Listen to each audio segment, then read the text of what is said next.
Hi guys, Aramithius here with a quick note just before we kick off. Well, unfortunately, we've continued to be plagued with audio problems while we recorded this episode. Unfortunately, this time around, Raelz' audio is a little rougher than I would like. I've tried to neaten it up, but I still appreciate that it'll be a little bit rough listening, so I just apologise for that, and I hope you guys can bear with us until next time when we will have all of the audio issues sorted out and a much better quality audio at the end of it. Sorry again, and we hope you enjoy the show.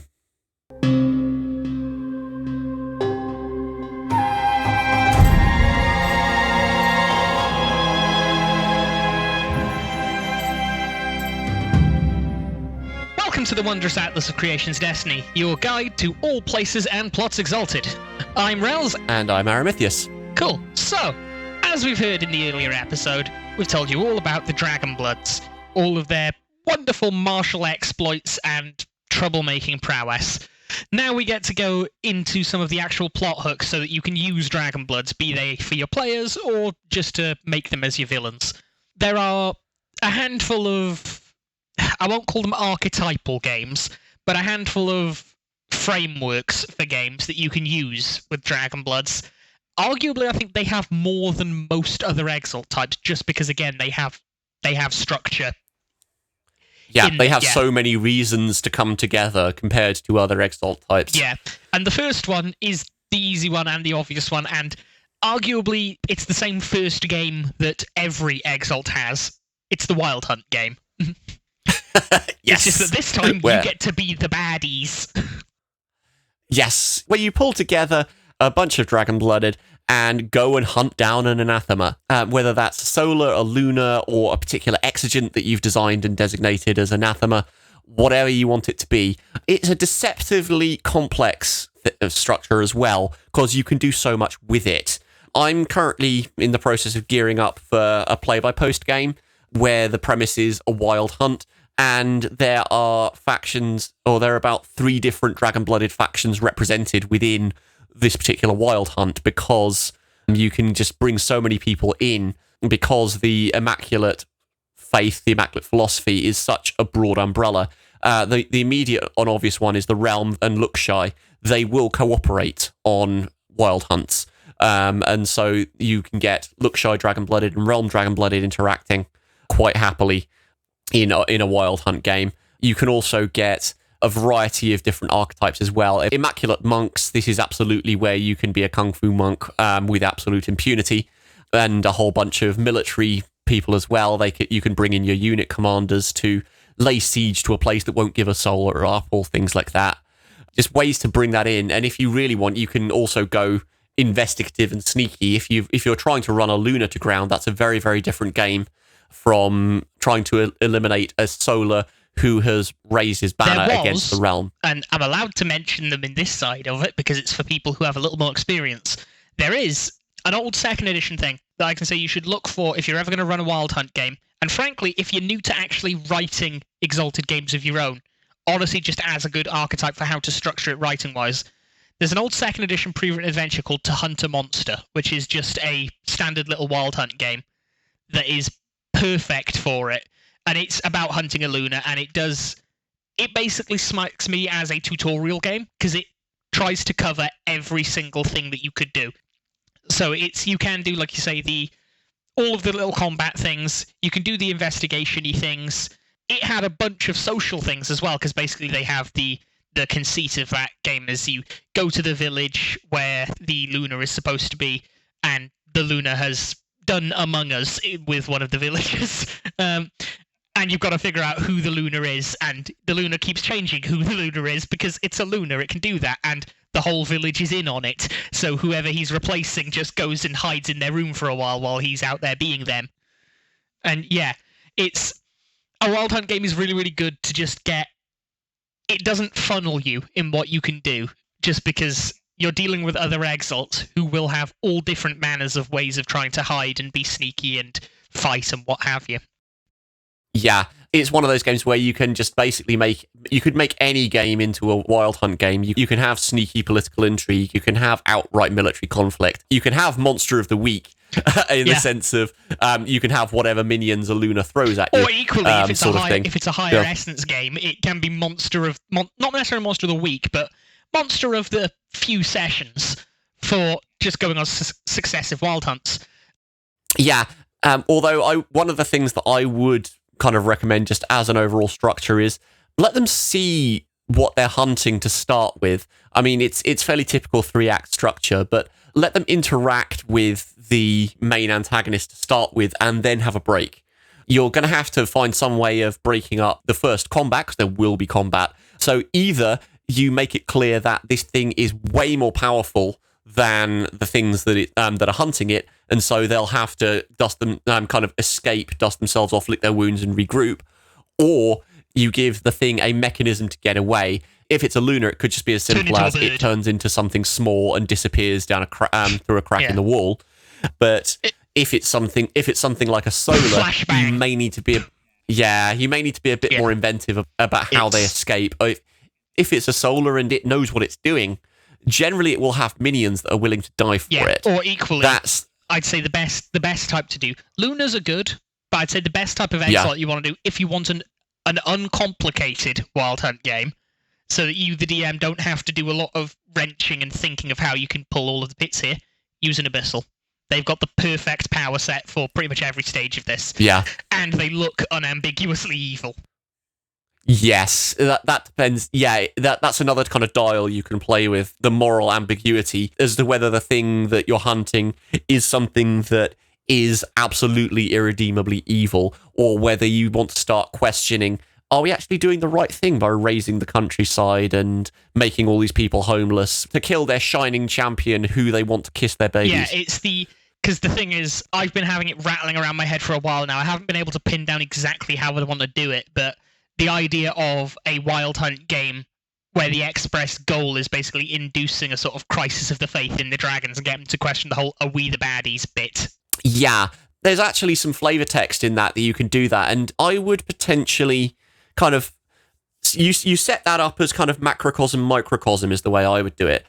Is you have pre-planned scenes where there's some sort of injustice within the realm that's present, where the Dragon-Blooded are potentially going through and fixing as they go, if they're so inclined, problems for the peasantry and things like that. And then you have an anathema who has the nous to say, why are you fighting me? You're obviously wanting to make this place better. This is what I'm working towards. There is actually, I can't remember which book it's in, it might be the core, where it does actually finish like that, where a solar basically beats a Dragon-Blooded into the ground and says, look, I know you've been trying to make things better for people. Please join me in trying to make this happen. That's very Zenith. I mean, the flip side, the other way you can do it, and the way that I was sort of initially thinking of, is less play on a big, grand, wise solar who is like, no, we're working towards the same goal, and more just the flip side of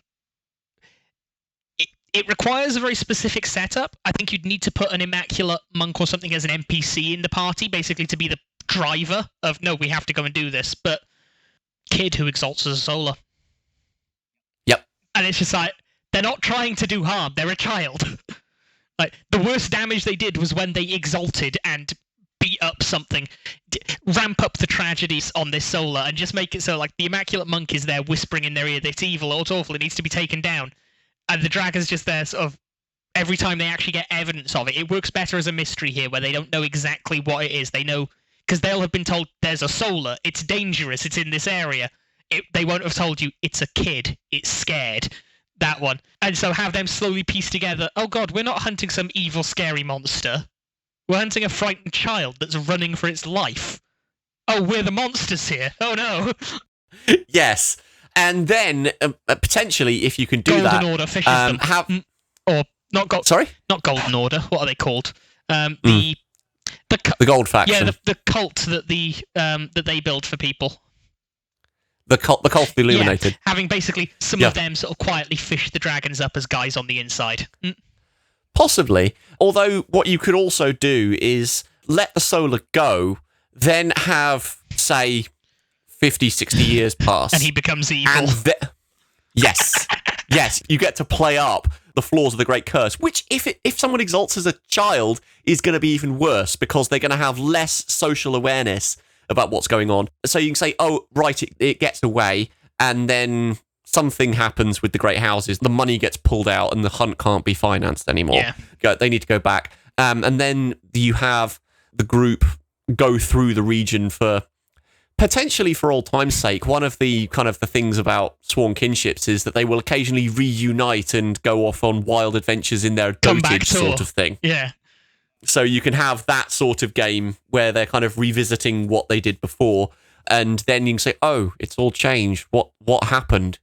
You left and you let this thing become a monster. Yeah. Is what happened. The flip side of that as well, if you want to be a bit more hopeful, if you're using the Wild Hunt as an episode in a broader campaign, still having the time skip, and then when they come back and it's all grown up, going down the good solar archetypes with them of like, no, he remembers. And it's the sort of thing of the party fighting whatever your big bad is, having a really tough time even though they're high-level dragons, and then the light comes over the horizon sort of bit. Yes, yep. Look for his coming on the third day. Yeah. And yeah, it's that sort of thing. There are lots of things you can do with a Wild Hunt game, and like we've sort of just said there, even though it sounds really simple on the surface, you can actually get a lot of mileage out of it. One of the things that you will need for that, and we've stressed this in our previous episodes, is that you need characters. You need people with personal stakes in things for the players to interact with. If you can get them to have the personal stakes with each other, then great. But you need to have something other than just the hunt going on. Otherwise, it's going to be a simple, let's kill the monster. The Wild Hunt it's a plot. It's not a context, and it's not a whole story. That's one thing you must bear in mind with Wild Hunt games. It requires work from you. There's so much you can do with it, but if you take it out of the can, it'll never work well. The second one is a funnier one, and it requires a very, very specific party. The Wild Hunt game, arguably you can do with pretty much any dragons out the box. You'd need a session 0 to make sure everyone knows the tone of the game, but you as a DM wouldn't need to really set that many limitations on what they can do with their characters for a Wild Hunt game. Because even a purely social dragon will be useful in a Wild Hunt game. The political game, however, for the realm, it requires a very specific set of players, and it usually will require a specific set of players who are quite into the fluff already, because you don't want to be stopping every 5 minutes to explain what's going on. You want the sort of people who would end up listening to this very podcast, and who are into all of the little details and the little spinning cogs. And there are lots of different political games you can do in the realm. The obvious one that the core book really, really wants you to do, and that 2nd edition straight up gave us pre-writes for, is the Realm Civil War. And just this setting is post-apocalyptic. Let's push it back into the apocalypse, shall we? Yes. And that game is kind of what happens if you want all hell to break loose. And it's also, I almost see it as kind of a culmination. I would never start with a Realm Civil War game unless you've got people who've been playing Exalted for years. Because otherwise, again, you need stakes. And unless you've developed characters to the point where they've got a home to defend, they've got a network of family and contacts and everything else, and what that all means, then a Realm Civil War game is just going to be chaos happening. You're going to get reports from somewhere else that stuff is happening, and it's going to mean nothing. We'll probably cover that one. There are other Realm political games that we'll actually cover here, but we'll cover that specific one in more depth in our Realm episode, just because it requires a lot more context knowledge of all the moving parts. What I will say on it though is that the 2nd edition write-ups for the Realm Civil War things, they're great. Never ever run them as given. The entire saga of the latter days of 2nd edition is the funniest stuff you'll ever read. Dear Lord, don't ever try to run it. Fair enough. But the other sort of politics of the Realm game is control of a satrapy. Is that sort of thing. You can either be something that's saying, well, how can we get another house kicked out? Or how can we control a situation when it's a newly minted satrapy, say? And it's a case of kind of putting out local fires, getting the local rulers on side, and that sort of thing. For those of you that have sort of played Pathfinder, either the video game or the same play, it'll be like Kingmaker. It's that sort of thing where you'll go out, do a little adventure bit, come back, sort out the city. We need this magic thing for the walls. Go do that little bit of adventure to get that magic thing for the walls. It's that sort of thing. It requires the suspension of disbelief of we're the only people in this town who can do anything. But because you're Dragon Bloods, it's a lot easier to suspend that disbelief because you probably are. Yes, absolutely. I would also make it that you can have other things kind of happening in the background. What I would do for a structure for a game like this is almost my kind of typical structure for a vampire game, is that you basically have a course of events plotted out. You basically write a story with all the NPCs, or a plot outline with all the NPCs, that NPC A does X, NPC B does Y in response, and then NPC C realizes what's going on and does M, and then everyone needs to react. So you plot out roughly what the NPC's goals are and what the kind of the initial few moves are without reference to the players. So you can see what the kind of the backdrop is and where everything's going, and you can then have the setting react to what the players do. This is where intimacies are really, really helpful. Even if you don't stat out other NPCs, always write them out as a block of intimacies, so you can know what they care about and how they will react to certain things going on. And if you know some things are going to happen, then make sure that there are intimacies that you can key into for that thing. For example, if there's a wild hunt involved or other Exalt types, make sure that some key NPCs have things like how they feel about the anathema, for example. And the challenge with this like for you as a storyteller is making the players care about the city. We're saying satrapy, but it's likely going to be, from a player's perspective, they'll think of it in terms of the city that is their base. And it's that sort of thing. I'd advise making your own more than using one of the excellent ones, because the excellent ones tend to be a bit, I'd say, too big and too fiddly to do this with. Possibly. It depends on... I wouldn't do this game in Harborhead. That sort of thing. Yeah, well, Harborhead kind of feeds into an awful lot of other stuff. Harborhead has a bunch of connections to other things. Harborhead, I would say no. Jara, absolutely.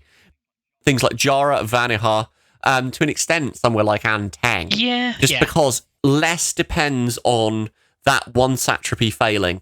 So don't put that sort of a thing in as a setting linchpin unless you're prepared to put in the work for what goes on beyond that.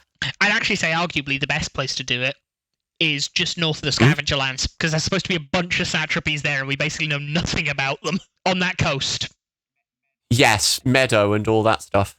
Or Meadow, however that's pronounced. There's a whole separate satrapy from the others that is at the Calin Redoubt northwards, and that we basically know nothing about that, and that seems perfect for this kind of game, because you can finagle with the Scavenger Lands a bit, finagle with the Realm a bit, lots of fun finagling. But otherwise, really, there's a lot of this is more for the Realm episode. The other one, however, that will get more detail potentially in a Scavenger Lands or a Luxshy episode, but I can talk about here because I've literally just run it, is the Luxshy war game. Not a war for Luxshy, a game in Luxshy that is a war game, I should say. Luxshy adjective, where your party can be Luxshian. That's the easiest way to do it if you want to be... Basically, it's weird. You don't want players that really just like the combat for this, despite there being a lot of combat, because the whole thing with Luxshy, you really want people who spend way too much time watching samurai movies, because that's what you're doing here. You get to fit into the sort of structure of the Luxshy thing. Plot-wise, it's quite easy because you're dragons. They are still in high demand enough that you will be sent off to do things mostly on your own. And you can do this, that, or the other, but it also allows you as a storyteller to do really, really big scenes of proper whole battles. That there are lots of cheat sheety ways of how to run a big battle without actually having to run a big battle in any RPG, but in Exalted in particular, because Exalted's combat system is really, really fiddly the more pieces you put into it. Yes. Should we talk through some of those kind of big battle mechanic strategies?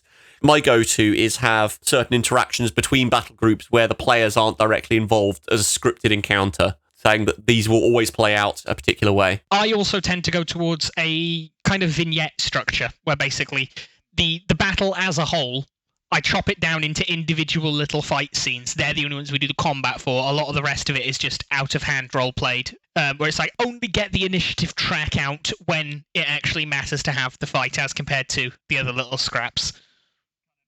Yes, and just because there are battle groups in play, it doesn't mean that people are necessarily engaged with a battle group. One of the things I would do for the Wild Hunt game, potentially to allow them to get away, is to use a battle group to pin someone down and make sure they can't move through the battle groups. In a big sprawling battle, you absolutely want the opposite of that. You want player characters to be able to move through things, particularly if they're engaged in fighting and they are being dragon-blooded in everyone's face. Then it's going to take a particular kind of mortals with a particular kind of commander to want to actively engage someone like that. So you can have them back off and they can move away, and so you can get to different parts of the battlefield that way. I also sort of think of Highlander as that sort of thing. His first battle against the Kurgan, where everyone's kind of backing off like, no, I don't want to fight you, sort of thing. And even before that happens, you can kind of see him running around yelling McLeod and swinging at anyone who looks at him funny, but there's a good amount of space between the combatants. So if you play that angle up, then you can make that go. And from what you say on the vignettes play, you can almost use the individual person versus battle group or single combatant areas, that front as a whole. If you win that single combat, then it will go well and you can advance forward. If you are fighting against an abyssal and you have to run the heck away because you're getting limbs chopped off or whatever, then that front is not going to hold. That's the thing. My mechanics for it are quite fleshed out just because the battle I was doing was quite fiddly, and I'll mention that in a moment because it also ties into what the obvious big villain for this should be. But I had a straight-up battle score mechanic where each of the vignettes, it's like, if you do this, if you fulfill this little objective, you get points. If you fulfill this one, you don't. Hit this threshold, boom, happens. Hit this threshold, boom, happens. That sort of thing. And yeah, the reason I did this, and the obvious villain for this, and the most heroic thing you can do with a look-shy game, because fighting the realm is tough and will be all big battle games, and there's so many things difficult with fighting the realm. But reclaiming thorns is a morally correct action. A second siege of thorns. Again, I'm assuming on this side of the storyteller's thread that people mostly know the names and know the places, so I won't go too much into that. But thorns, big city, full of undead. You don't like it. Used to be full of people. Still has a few people, but most of them are dead now. Reclaiming thorns, that allows you to do quite a lot. And it allows the game to not just be fighting, despite being a war game. Because the thing about the mask is he has tried to ingratiate himself into the political structure of the whole thing. And equally, it kind of... the fact that they haven't done it already implies that Lookshy on its own doesn't think it can do it, which means it needs friends. Which means that you have a bit of a scavenger lands political game here as well, where you're going around trying to get the other cities to lend you support, trying to get them to believe this can be done. Yes, and more why it should be done, quite apart from anything else, because Thorns was a satrapy. So if you retake Thorns for Lookshy or the River Province in general, then the realm is going to come snooping as soon as everything quiets down and the soldiers go home. Yeah, it's also the flip side of, I have to say, in the way I've run it, there are so many other moving pieces that this wasn't the whole game. This was just a chapter of it, basically. But it's the idea of, if you want to keep that game going, or if you want to just use it as a chapter of the thing, the obvious thing after that is, what's the political reaction to this? Because on the one hand, the realm will come snooping because that's our satrapy. On the other hand, the realm as it currently stands is probably too fractious to unite for that sort of offensive. And also, they just killed a Death Lord. What does that imply about their potential? It's the deterrent factor of, we beat him. Do you think you're as good as he is? Yeah, that's fair enough. And again, you can kind of play that out in missives sent to various places, or people sent from the realm to Snoop specifically. You can kind of play that out as kind of social scenes and how well the party managed to project what they've done and make a good account of what they've done will determine the realm's response. Yeah, and equally there's, on the sort of political side, it's leading into Scavenger Land stuff that we'll cover more in the Scavenger Land episode, but you can straight up have a meeting of the Council of the Confederation, and you can have the dragons there. A dragon now literally did do their whole presence, dragons being very good at speechifying an oratory bit of giving the rousing "we must go to war" speech. And we can drive back the dead, and quietly ignore the fact that in my game they drove back the dead by making a deal with Walker in Darkness. They call that cheating. They call it evening the playing field. But yes, past that fun, which will probably again get redubbed over with more thinking in the Scavenger Lands game, there's another realm one. It can be done with other things. The Satrapy Defense game, which isn't like the politically satrapy one we discussed earlier. Because this is basically For those of you who have listened to our solar and lunar episodes, remember when we said the whole, revolt in a satrapy one? Yeah, you're on the other side of this. It's not we're just going to quietly try and maintain control of a shaky satrapy. In this case, we give you, again, probably not a named one just because they're too fiddly, or probably not a big named one, again. Somewhere like Jara, it's fine. But we give you one that's quite stable, quite good, as far as satrapies go, and we drop a big scary anathema into it to start an uprising. Yes, I mean, Giara is pretty much this exactly, because in the core book it says, this is a satrapy that's held by House Namon. It's in revolt. There's an anathema involved. It's designed for that sort of a setup. It's the sort of thing of, I like the idea of seeing the start of it, because you could tie it into that sort of Wild Hunt thing of, another thing that To Hunt a Monster did that I should mention as well, actually. The party themselves end up causing the exaltation of the person they're hunting. And it goes wibbly. Did the Ministry of Harmony intend for this to happen? Destiny is a circle, sort of thing. But that sort of thing. I like the idea of the party sees the seeds of this in like a Session Zero prelude thing, and then, oh god. Yeah. One of the things that this sort of game will benefit from, and I think most of the games where you have to get invested in characters is, people call them beach episodes. I don't tend to, but episodes where things are normal, where you can spend an episode with characters, talking about stuff, interacting with characters, getting to know them, building up those bonds with NPCs, and then you fling them into whatever meat grinder afterwards, because then they have stakes, because then it means something. This works particularly well if you've got immature Dragon-Blooded, because you can have mentor figures that act as that, and you can have people who give them a tour of the satrapy and are the actual governor, who then gets assassinated at the end of the first episode or something, or the end of the second episode maybe. Give them a bit more time to kind of build up that rapport. Show a bit of status quo before you start disrupting what was never acknowledged as normal in the first place with this sort of a game. Another thing for a complete and utter tonal shift, because these three games have all been quite grim and serious and lots of death and all of that. If you've got the right group, and it does require the right group, maybe younger players, maybe just ones who are willing to lighten up the tone and let it have a bit more fun. A thing that we didn't really mention that we'll cover more in the Realm episode is there is a very deliberate... The education system for Dragonbloods is very, very detailed. They have a wizard school. Yes! You can do... Not just a wizard school, but the school game in general. In the Heptagram, you can do your Harry Potter game. In the House of Bells, you can do your, basically, Percy Jackson game. It's that sort of thing. The lighter toned, fun... Yeah, where you can kind of have normality, you can have those sort of lessons as those little vignettes of normality, and all of the kind of scheming and the social interactions are the meat of a high school game, because you get those rivalries, the high school cliques, and this is absolutely what happens in the House of Bells, because you get assigned to a military unit for the duration of your time there, so the rivalries between those units forms a huge part of what's going on. One of the things that you could do is sort of a middle ground there, and potentially if you've got players who are newer to the setting, but you want to kind of induct them into the setting and run something like that, run an Outcasts game set in Pessiap's Stair. Yeah. I was going to say, it's all these sorts of things where you do the school one by the stakes are a lot lower, is the key one here. The stakes are a lot lower. You can have a lot more fun with it. It doesn't need to be all grim and gritty, but equally, if you want to put heavier things in it, you absolutely can. It's the realm. Like, it's the thing of one of my players for their Dragonblood, in the backstory of the character, they just sort of quietly mentioned that while they were at secondary school, they had some House Cessa students who had been tasked by their house to spy on them, because it's House Cessus, and that's just what they do. And it's like, yeah, you can heighten the stakes with these sorts of things, because the houses still exist, and you might be young, but not all of the houses are going to be nice about that. No, House Cessus particularly, but by the time you're in secondary school in House Cessus, you're already writing reports on everyone you interact with and sending them home. Or at least you should be if you're a good House Cessus. You can have your House Cessus as a villain, or if you want to absolutely throw your players for a tonal whiplash, a House Excelsi villain.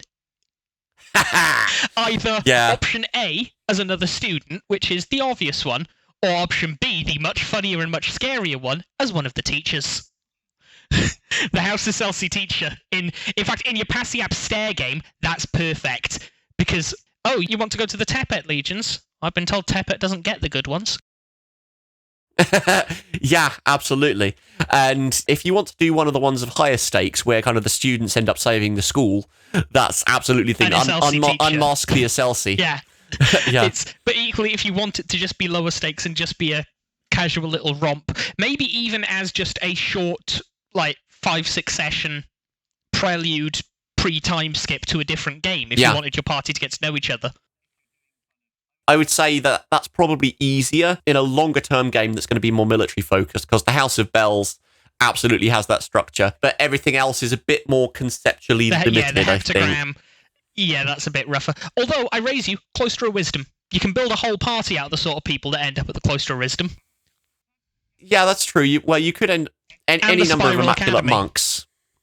Spiral Academy, yeah, just thinking about the typical player here, how many people are going to think, oh, I went to a school for pen pushers? But it's the thing of the Spiral Academy, it's not just pen pushers is the key sort of thing. It's like, yeah, that's the sort of thing. It's like you went to school rather than being sent to military boot camp. Yeah, that's the reputation. So yeah, Spiral Academy is a good general one, I suppose. Yeah, Spiral Academy for standard, House of Bells or Passiap Stair for your fighting ones, Heptagram if you want to do hilarious magic shenanigans, Cloister of Wisdom as your other general option. Actually, if you want to make the heptagram a bit more general, one of the things that it does say in there is that the students spend an awful lot of time trying to become a sorcerer. Yeah. In there, so you don't have to have everyone necessarily succeed. You just have to have various scholarly types or people trying to brute force it because they've been sent there, because they've been told become a sorcerer, and it's really not suited to them, and they may not succeed. Having those kind of milestones planned in as, do you want to actually already have it by the time the game starts, or have it come up in play? Absolutely, that conversation needs to happen with players, because it's like a microcosm of Exaltation is the thing as well. Yes. But yeah, that's the school game is a little pet love of mine that I really want to run, but it requires a very specific kind of group. This is the thing, because you can do so much with so many fun lower stakes with it. I think I have a similar attitude just from the conversation that we're having, frankly. I think it might just come from just being dragged up on Harry Potter, but... Yeah, and Percy Jackson, and the advantage of my age is I'm quite comfortable in saying I was exactly the right age for the actual golden age of that sort of literature, because I was post-Harry Potter. I was alive when it came out, but I wasn't reading. I was post-Harry Potter, but I was at the right age for it when all of the things that realised Harry Potter makes a load of money, everyone tried to do that, and a lot of them ended up being quite good. Whereas I was also Golden Age, but I was the earlier Golden Age, as in, when Book 1 came out, I was first year of high school. When Book 2 came out, I was second year of high school. When Book 3 came out, I was third year of high school. And then Book 4 took longer to come out. But for the first 3 books, I was in lockstep with Harry. I was going to say, the slightly horrifying thing is the YA literature thing that I grew up in time with wasn't Harry Potter, wasn't even Percy Jackson. I grew up in perfect time with Skullduggery Pleasant. Which is why I now have all the Dresden Files books. Right. Skullduggery is just that Dresden makes for kids. Total sense. But yes. yeah, anyway, we should probably get away from the nostalgia at this point. Instead, now that we talked about the happy low-stakes game where everything is happy and you don't have too many complex thinking, Colonialism, the RPG. Back into Grimm. I would also say that this is also low stakes, but it's a different kind of low stakes, because particularly with the stuff that came out for this in, I can't remember whether it was first or second, it was one of the books that introduced the Linther alongside Antang. This was second. The Linther were a creation of second. Okay, it was They're second. too edgy to be a creation of first. Fair enough. But Antang as Colonialism, the RPG, because Antang is a thoroughly subjugated satrapy where everyone is kowtowing to your face and everything is all right on the surface. Have stuff bubbling away in the background, and it's a beautiful combination of understand the fruits of empire, and you have lots and lots of possibilities as a storyteller to make it plain what being a colony does in somewhere like Antang, because the whole place is engineered to be a holiday destination, basically. Equally as well with that sort of thing, there are lots of other game types you can feed this into if you want to raise the stakes a bit. Like, with Antang specifically, there is a vicious little voice in my head saying, do your colonialism the RPG bit for the early bits, where the worst struggle you have to worry with is the moral qualm of, is it ethical that we're just being the most horrible people on Earth to these folks? And then the little spark that was needed to set this whole powder keg off happens. Yeah, there's a whole bunch of like little underground cults and stuff in Anteng, so you can have all that stuff bubbling away as part of it. It depends on quite how much you want to have the questions be about the nature of colonialism, or whether you want to have colonialism as a backdrop. The vicious thing to do to keep the questions of colonialism fresh in the front of the mind with it, without, like, the standard one that everyone would think of is, oh, have one of the Antungese exalt as a solar, but that's a bit old hat, that's a bit too obvious. I like using House Iselsi. Have an Iselsi person in there who basically does start just rabble-rousing, basically, to set this revolution going, to be the connection person, because if there's one thing House Iselsi are good at, it's getting a guy who knows a guy. Iselsi are basically your Swiss Army knife antagonists, aren't they? Weirdly, they can be secondary protagonists for every other dragon-blooded faction who doesn't like the realm. Because it's the thing, in a look-shy game, finding a House Iselsi agent, I mean, it reflects impressively on you that you uncovered them, but if you're working against the realm, they're like, okay, let's talk. Fair enough. I would also, for this one, again, just to kind of highlight the differences in the kind of the nature of colonialism itself, is the Dreaming Sea. We mentioned it in the episode just gone, but there's so much there in terms of small kingdoms and stuff that can be used as war tourism. I've seen that idea bounded about for Prasad. Good morning, Prasad. Particularly. Yeah, treat Prasad like Saigon as a place to kind of come back to and rest up and kind of be away from the front for a while and indulge in what pleasures it has to offer, being treated like a god.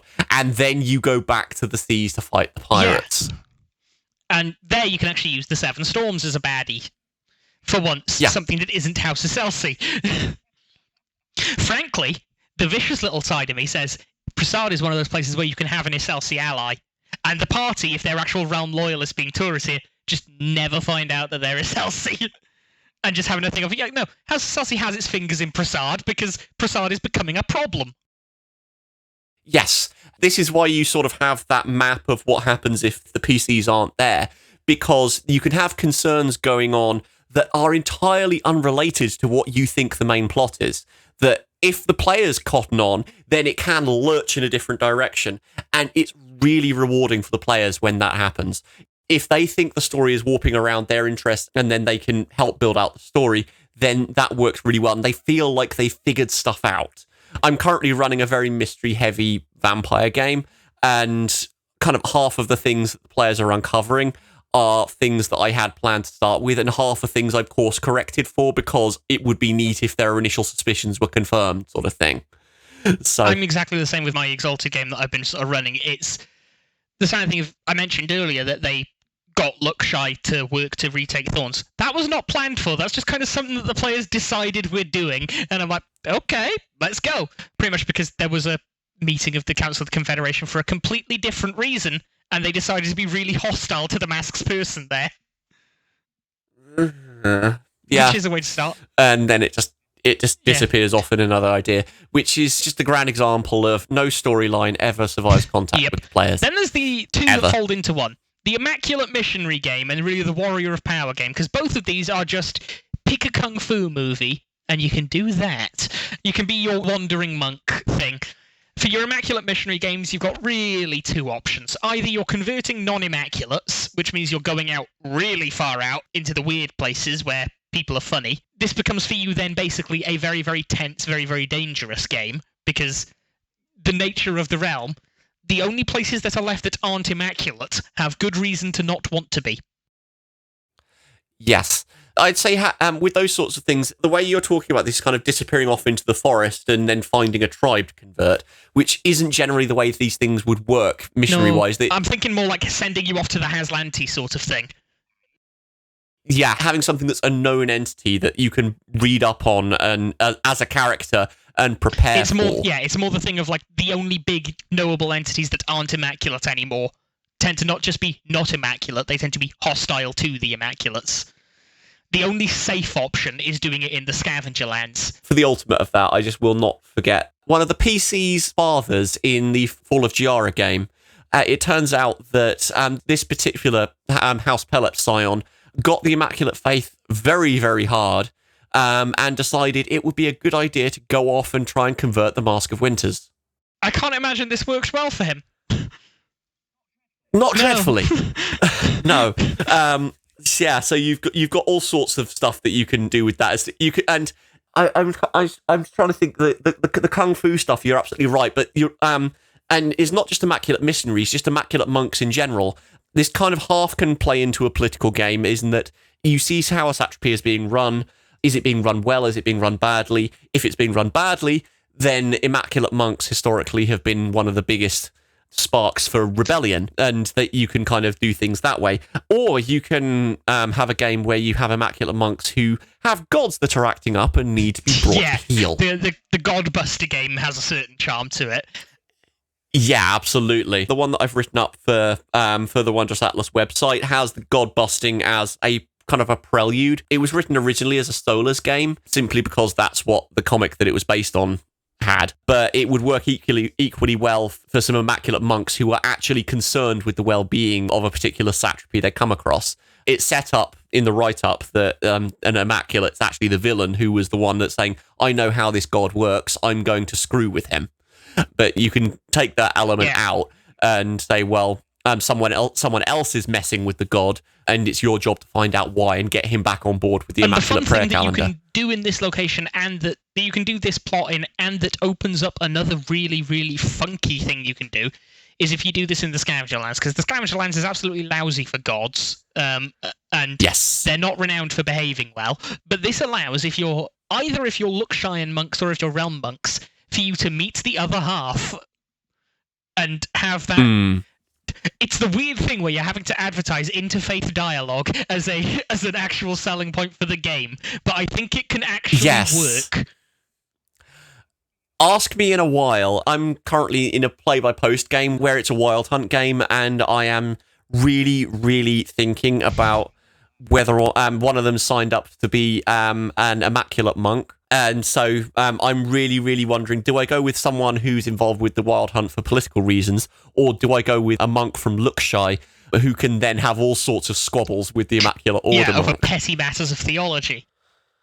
Exactly. That's the idea. The other half of this, the warrior power game, like we said, this is very truly every kung fu movie, Avatar: The Last Airbender, any one of those. If it's a martial arts film, you can probably do it with Dragon Bloods. Yeah, pretty much. And a lot of the groups that we talked about fairly briefly in the other episode, that is based on some of the Dragon-Blooded groups in the Book Heirs of the Shogunate, and a lot of them have kind of theme and genre sidebars and advice on how to make all of those games work. So you can basically just slot the Dragon-Blooded in as the main Dragon-Blooded for that faction and run that faction as your game, or any kind of thing where you can have a spin where you have a group of empowered warriors that are going off to do something, not necessarily something good, but certainly something impactful. Dragon-Blooded are kind of perfect for that group setup in a way that other Exalt types aren't really, because as much as this is a group endeavor, they will kind of pull the game in various ways and have a gravity that Dragon-Blooded don't. As I say, it's the interesting thing, because we kind of touched on it when we were reading them, that of the minor groups, some of them are really, really clearly written up to be villains. And it's the thing of the little subvert the story trope gremlin that lives in the back of my head keeps saying, run games where they be them. But it is the thing of that theme and genre sidebar for all the microfaction Heirs of the Shogunate was, I won't quite say it was a genius move, because I think in some cases it does feel a bit restrictive, and they do sometimes. When I read the fluff, the game idea I would have for them goes completely off what they say, do that with. Because it's like the thing with Stanwood. The Cult of the Violet Fang, they wanted to get like horror cult survival and sort of questing for artifacts or blessings from the Fae, that sort of thing. I'd argue you can do your Alice in Wonderland game with them. Like, it's the flip side of, I wouldn't make it grim at all. I'd make it almost, there are stakes, but you, the players, are too far gone to understand them.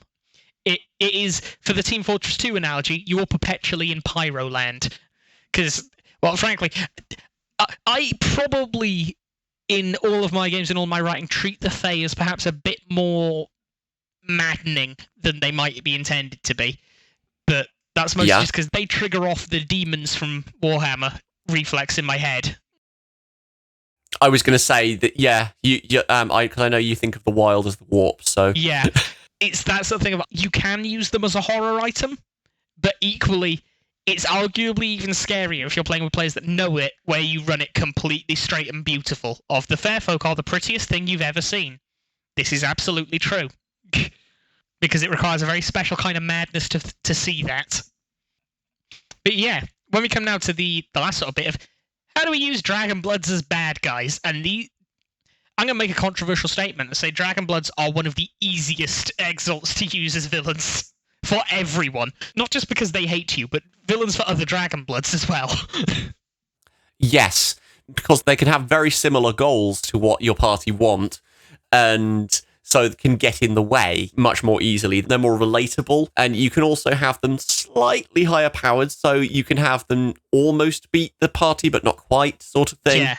So you can have recurring antagonists much more easily, as opposed to if you go in with a full power Solar against Dragonbloods, you can run the risk of either, that was anticlimactic because there's 4 of us and 1 of him, and the onslaught penalties will essentially do the job for the party, or you can have them be totally overpowered, and well, why doesn't he just kill them? Yeah, it's what I sort of said. I did say that if you're playing Realm Dragons, your utility villain, and I'm annoyed that all of the books kind of lean away from this, and I think it is because the writers have a slightly different view of how they are, but your utility villain as a Dragonblood, as a Realm game, should be an Exalted. If you can't think of what sort of affiliation would have beef with you from the Realm, make them an Exalted. That's the motivation they need. And equally, they can fill every villain archetype you could want with ease. If you want a shadowy manipulator, that's their thing. If you want a combat giant, you don't have to know what their actual allegiance is. They can still be a combat giant, and it's that sort of thing. They can fill just about every niche. And the thing with House of Celsi that really works for properly spooking your players out about them, you don't know for sure that it's only that one. Yes. And even if you don't want that, kind of plot them as an Excelsi and then just change the label. Because having just the machinations of another great house opposing you can work just as well. Yes. If you don't want to use Excelsi because you want this to be within the realm legally, Cessus and Ragara, they're both evil. Yes. Yeah, they're kind of different archetypes, but I kind of see one of the more typical Realm Dragon-blooded villains as kind of the evil civil servant, but that might just be me. I mean, Ragara villain is absolutely the banality of evil sort of person. Or equally on the flip side, because you say they're different kinds of evil, but Ragara is 2 very extremely very different kinds of evil. Oh dear, yes, because yes. There's the mundane we'll get and then to there's that. The other Ragaras. But yeah. Yes, which we'll get to. But yeah. I think probably before we veer too wild off, shall we get to our story seeds? I think we should. Just for reference, you will find all of these written up as things for you to run in full. We'll talk over them briefly here, but they will be full write-ups at wondrousatlas.wordpress.com. In the story hooks or the adventures section, I'm still bickering about precisely what to call it. Probably the adventures section, because that's what it says on the tin. So, did you want to go first? I certainly can. What I've done here is, as I said earlier, I've based mine very heavily around the Forest Witches, because when I was going down that rabbit hole, I had a very, very specific story that came to mind. Has anyone in the audience ever watched Hook?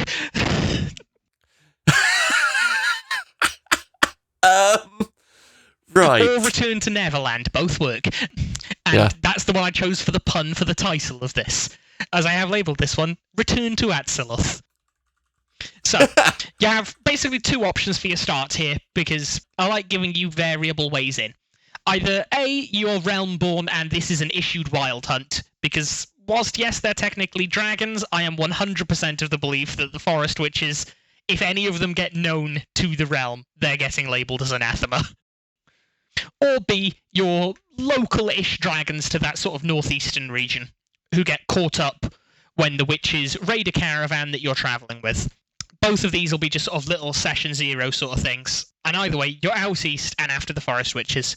Your first session would have either, if you're those first group, that realm group, basically to start the plot running. A first encounter when you're out walking, looking for clues or whatever, with a couple of witches who are trying to kill you early, set up the mystery of how do they know where we are sort of bit that, again, the forest witches will get their own episode, but they have ways of knowing where you are. Or failing that, you can have the caravan attack from the other group. Either way, you open it with a fight that should be harder than the party can actually handle, and pretty much let the party get sort of beaten down and scared a bit, and the witches get scared off less because they're running away from the dragons and more because local backup from the nearby city has seen the results of a dragon-blooded fight go down. It's like, oh god, get over there, they need help. And they are bailing when the army starts coming. Because it won't be a whole army, but it'll be enough witnesses that they don't want that. Because the witches are vague and mysterious. And then this basically gets split into 3 arcs. The first arc is just investigation. It's discovering the witches, finding out about them in the local towns, in the villages, make this a real sort of spooky mystery, leaning into all of those weird first edition stories about them, about the person that died in the forest, hearing an old woman tell the sort of ghost stories bit. Really, really big it up. If you're local, it's just because, oh, they attacked you, who are they, what are they? If you're realm-born, you've probably just been given a name and you don't know much about the organisation because it's a wild hunt. And they're notoriously vague. But this first one, it's really, really investigation. You've got to make the witches seem larger than life and spooky and weird and magically powerful. Really just big them up as a threat. You can even make them sort of feel somewhat omnipresent, constantly sort of looming over the party. I've mentioned before that they had that mystery you set up earlier of they knew where you are. You can maybe, if you really want to just put the pressure on, have them like that old woman that told you the story of how they started that legend of the woman that got cut up by the Mad Solar. She gets found with a knife in her the next morning. And it's like, oh god, we're being watched. That sort of thing. You just big them up as proper spooky. The second arc is your trip into the woods, where basically after you've had a few sessions of investigation, once you've done enough of the investigation to set up the witches, and once you've all really gotten to know the characters and got really familiar with them. And this is where it can all get a bit Blair Witchy. You want lots and lots of odd things in the woods. Draw on all the folklore you want. It probably works better if you draw on whatever your player's equivalent local spooky forest lore is for the things happening. If you're I was going to say, that feels like it needs to be a bit tailored to what are going to make your players go, ooh, rather than generic stuff. Yeah, if you're playing with other Brits like us, you use old fairy lore stuff. If you're playing with Americans, you use weird cryptid lore stuff. That sort of thing. Go for what is... Everywhere that has forests has spooky stories about what's in forests. Use those pretty much verbatim. And yeah, if your party likes combat, then give them freaky forest monsters to fight. Just stat up some quick little monsters, make them fit the aesthetic, make them beatable, because, like, if you have every fight in the game be extremely difficult, it will quickly wear them out. Give them a couple of ones to be like, oh no, I am a dragon. This creepy dog with a skull for a face, trunk, done with. That sort of thing. A particularly clever party might actually be able to figure out that the things that they're fighting look like fair folk or demons. It's hard to tell. Even if they've got the occult rolls, like, always make it sure you can't tell if this is a fairy or a demon. It's really fizzling you out and weirding you out. And you're probably already starting to figure out where I'm going with this. If your party aren't really combat hounds, then amp up the scare factor with these things. Let them sort of see what happens to the people that get lost in the woods. Have when they're camping out, the crunch and the noises and the If they don't actually enjoy the combat, don't really give them... You might give them 1 or 2 fights, but don't give them loads, but make them think that it could start at any time. It's all about tension. Yeah, because otherwise it's just going to get grindy. It's all about tension. Like this, that sort of... The first part of the trip into the woods is just tension. Build it up. They've been told in the earlier section in Civilization how scary the witches are, what they can all do. This is now making you sort of realise as you go into the woods, oh god, they were right. And then across this, you can let them sort of catch glimpses of the witches in the reflections in water, sometimes a twig snapping, that sort of surreal sense of being watched. If they've got the perception charms or the sorcery, You might even let them get a sort of vague hint of they're doing something magical here to get at us. And yeah, they're using their dream will to just walk around and have a look at you as you go and see what's happening. And from here we start what I'm calling the dungeon runs. And I know we've had discussions that you can't do dungeon crawling in Exalted, but it's fine. As we've established, these dungeons aren't working. That's the point. You're not running through the dungeon, you're running to the dungeon. And it is very much, you whip up some stat sheets for the Mandala Guard. I advise sort of catering the build-up of the Mandala Guard to your party's particulars. Not just for balance's sake, but also character-wise, just because I'm a sucker for a good dramatic reflection. And with these guys, it's even more ironically fitting if they're a reflection of the party. And yet, you've got to really sort of make them pretty much find probably one of the mances first. Fight the witches, fight the Mandala Guard who are protecting it. And if you're the realm hunting ones, you're looking for your mark, you're looking for the one you were sent for, and you're probably constantly just missing them. Like, if you manage to interrogate the guard here, they're like, he was just here, chunk, damn it, he's not the one we want. And you can have the party, if they've got an occultist with them, have them figure out they're guarding these manses and keeping the stuff turned off. That means they don't want it off. It's dragons and it's players. They'll see a big red button and press it. If you don't have an occultist, you can probably just have them accidentally activate it by finagling that the mechanism is something that they can... That, like, when they're fighting, they chase the Mandala Guard inside sort of thing. And, oh no, you spilled blood on the holy sacred stone, which is what was needed to activate the mechanism, and that sort of thing. What you can sort of find, however, are objects, however heretical, and if you've got an immaculate monk in the party, this is where it gets very fun. Because you can find some of their religious texts talking about the sea of mind and about the world yet to come, of the duty of the witches to safeguard the forest, to safeguard the temples, to safeguard the sea, and most of all to safeguard Absolute Eternal until such point as the tide can flow in and flood creation in its perfection. That sort of write up your big dramatic soliloquies to be in these things and to wind up immaculate characters. And that gives a reason to kind of get back to tell someone else about this stuff as well. Yeah, this is bad.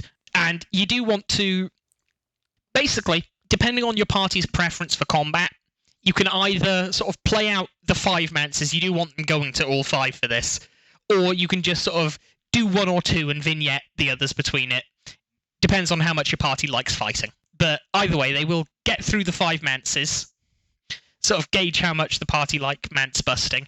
You give them more to fight, you make it harder fights, because this time they have a more senior witch, they have these sorts of things, they know Mandala Guard are falling, so they're beefing up defences, that sort of thing. They can have one at the last one, give them the one that tries to talk. You can either use one of the named ones from the book, or if you don't like them, like just write up another witch. The numbers of them are really vague and fluffy, so you can do that. You got to have them be sort of really, really panicked, really actually sort of afraid of what's going on, begging the dragons to stop. They're ruining everything, all of this. What the players should hopefully initially think, you need to be quite careful in the speech writing, and in the write-up I might actually give a script for that speech bit, just because you have to leave enough wiggle room that the players think this is a villain panicking because his plot's falling apart, versus what it actually is, of the actual real and present danger the players are actually accidentally causing. Basically use this as the whole questioning morality bit if the players are into that. If not, just, oh, he's a villain, kill it. But you really drive into how much they genuinely believe themselves to be bringing about a utopia. Equally as well, you can pull how a lot of the evidence that you'll have found, and I will write up more specific bits of the evidence and the texts and the artifacts and stuff, because all of it will point to the idea of the witches themselves. They'll talk about their spirits and their gods and all these things, but all of it will sort of point towards, no, this is only half a story. Something is pulling, something is manipulating this. This is a ploy. If you've got a Cessus or something in there, that's the point where you have their little larceny or whatever it is for your spycraft roll go, no, this is a ploy. I've used ploys. This is a ploy. This whole religion is a ploy. And you get big boss fight with a fancy witch. Again, maybe a named one. Maybe just make us cool, superpowered one. Before you get to the pool. And then we get into the final act. Because you get to go into the pool. Because it will be that boss fight. You won't get to kill the big guy. You'll take him down and he'll run. And you can give chase. And you can, it all comes to a head. The party get to basically break into Absolute Eternal. If your party likes fights, this is where you give them their toughest ones. where you go with the whole Neverland rules. It's the sort of thing of this looks like land, but you can just, if you think you can do it. And they know this. The dragons can maybe sort of figure that out, maybe amp up their power a little bit once they figure out the dream logic is working sort of thing. I suppose you could almost play with stunt bonuses. Just make it blatantly obvious that you're giving humongous stunt bonuses or horrific environmental penalties totally out of whack with what you've done so far. Yeah, it is basically establish the irreality of the place. If they want to fight in there, if they like fighting, let them fight in there. If not, then you just let them do some exploring. Make it weird, make it cool, make it spooky. And again, it just keeps getting weirder and reality keeps getting stranger. And your last fight here is going to be basically with some of the witches and some of the ghosts inside the pool. But the game will go on for a bit after that, because it'll be the sort of thing, if you win that fight, you can keep going deeper. And it will, I'm flagrantly going to say it now, of the big reveal and plot twist at the end of this is finding out that it is, and the party may not even know what the hell it is other than it's wrong, but it's a sleeping communion is powering the whole thing. And the big final choice of sort of the game, or chapter if you're just using this in the middle of yours, is the party can try to destroy the pool, seal the whole thing away, or they can try to cut the witches off from their master, or if they really want to be absolutely stupid, and you do have to be sort of clear with your players here, do a little bit of meta breaking of, this is a really big bad idea, this is a really terribly bad idea, but they can try to wake it up if you're happy to tell them just how much damage they do. Because I'm running with the idea of the mances were the wake-up call, and they'd accidentally started setting them all off. And that's where that one would sort of end, basically. Because if they seal it off, all good. If it's a longer game, it can all carry on. Or if they just leave it there, okay, there's still going to be some trouble in the future, but that's fine. And if they wake it up, if you want to keep your creation living and contiguous across your games, you've just created absolute horror. Run a solar game next time so they can fix this. Yeah, that's the thing. I was kind of thinking, where on earth do we stop with all this? I'd basically say the final session would be that fight and then the finding out what it is. This wouldn't be one that had a happy ending. The happiest ending is when you close the door, because it's sort of the thing of... Yeah, I would also potentially build in, personally, some exit strategies before that, so you can potentially leave them without having destroyed all the forest witches first. Just not going into the pool. When the other guy flees into the pool, like, either if you want to make it magical that you have to get into the pool, or that the party try to and don't get how to open the pool, whatever the heck. But it's the question of if you want to complete the arc here of this going from quaint folksy horror to Lovecraftian cosmic horror, then you got to cross through the pool. That's a fantastic arc. I love it. It's just lots and lots of options to play with. I've gone for Lovecraftian horror combined with politics with mine. Oh no. Yeah. You are dragon-blooded scions of the realm who are either part of a failing interest in a great house or a minor house looking to build a greater foothold. They realise, oh, we haven't heard from Gloam in a while. We need to tie up our holdings there. And if you know Gloam, the write-up in the Third Era Core is that the place is getting increasingly deserted because there are dragon-blooded there who have been possessed by something, who are stalking the night and eating everything's breath. So this is a combination game of secure a decent political deal for your house and survive and get the hell out and just try and fix the thing that's ravaging the city. You start off this kind of setting the scene, make it clear that the house is in dire straits, make it like their house Tepit or something, or something that's been entirely decimated by the takeover and thorns, something that means that you must succeed on this, otherwise the house is dead. So potentially make that a meeting with the matriarch or something like that. And so the setup, I've arranged a commission, made some initial contacts in Gloam. You need to go and chase them up. I haven't heard anything. Can we make sure that these deals still go down, please? You go there at Gloam. You meet the harbour master, a dragon-blooded bureaucrat. One of the things that you will notice as you pull up is there's an awful lot of empty ships that are pulled up at this harbour, but you are greeted by the harbour master, who seems not at all bothered by the amount of empty ships, hardly seems to care where you are, but will log you, get to know your business, invite you in for a drink, and invite you to a salon in 2 nights' time. You can then use the intervening time to check in with the house's mortal head of trading. This is one of the key things, that the only other dragon-blooded on the thing are the main antagonists. And you key this to the number of dragon-blooded in the circle.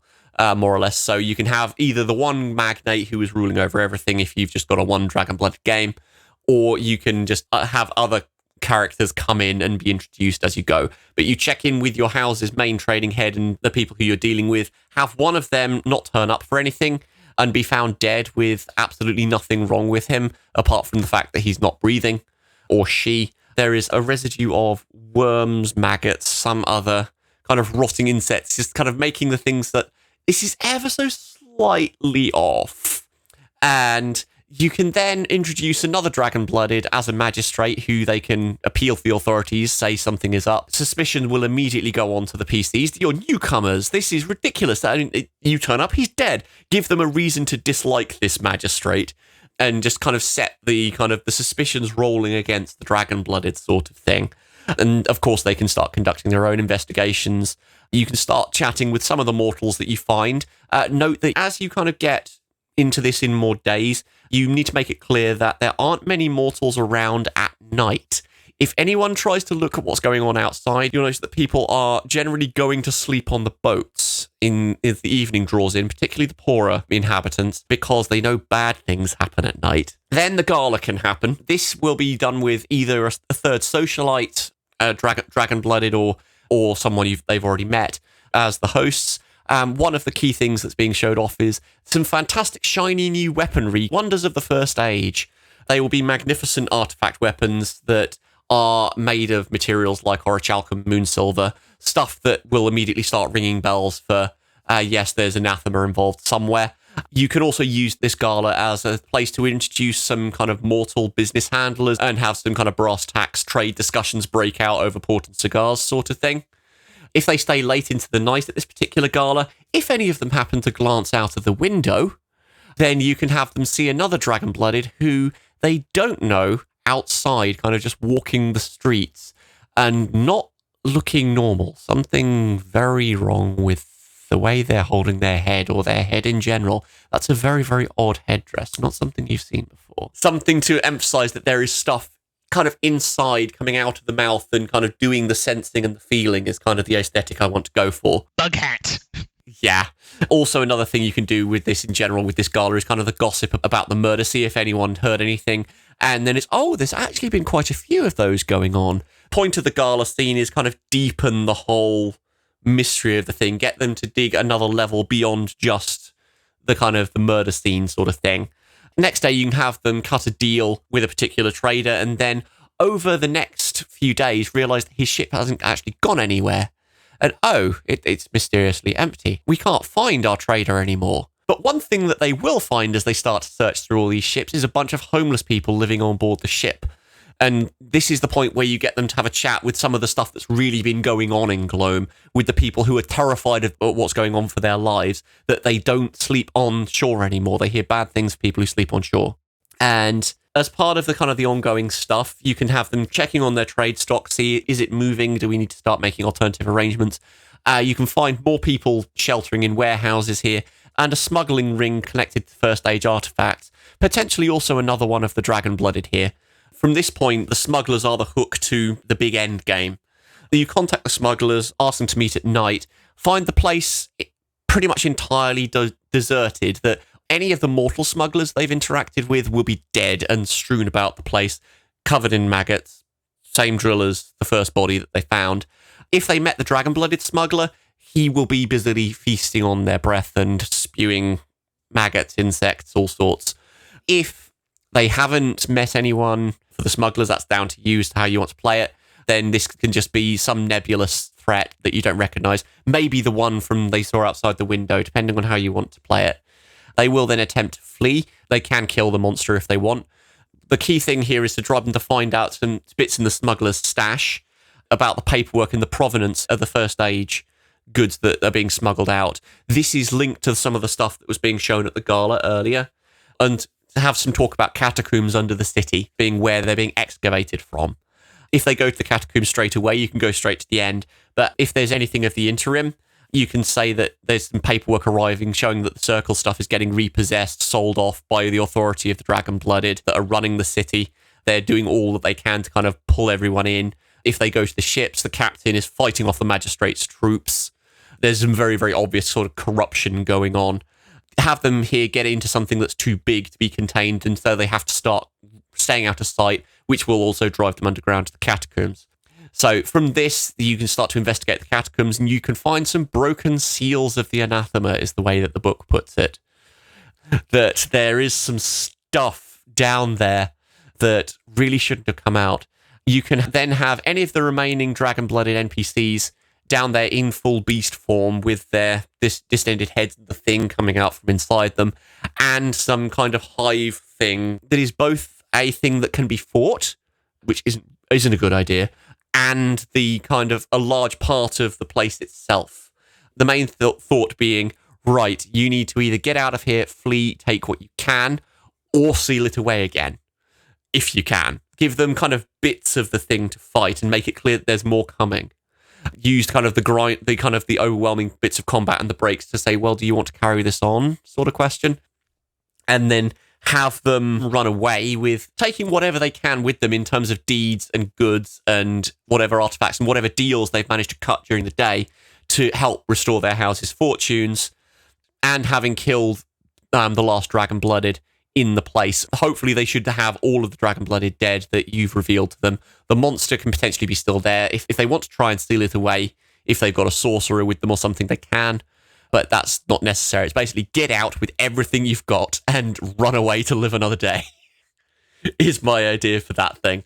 Because the thing says that Gloam is doomed, they just don't know it yet. So this is not a problem that the PCs can fix, is my end idea. We've both gone quite grim. Yes, we have. I will note that the description you gave there for the Dragon Bloods with the thing, that is the Dream Eaten from Morrowind, isn't it? That's kind of what I'm seeing in my head. Pretty much.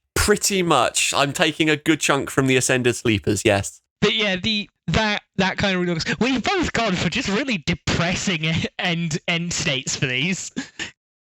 To be fair, mine at least has a point where you can stop, and it isn't technically finished, but you can think you've won. Yes, true.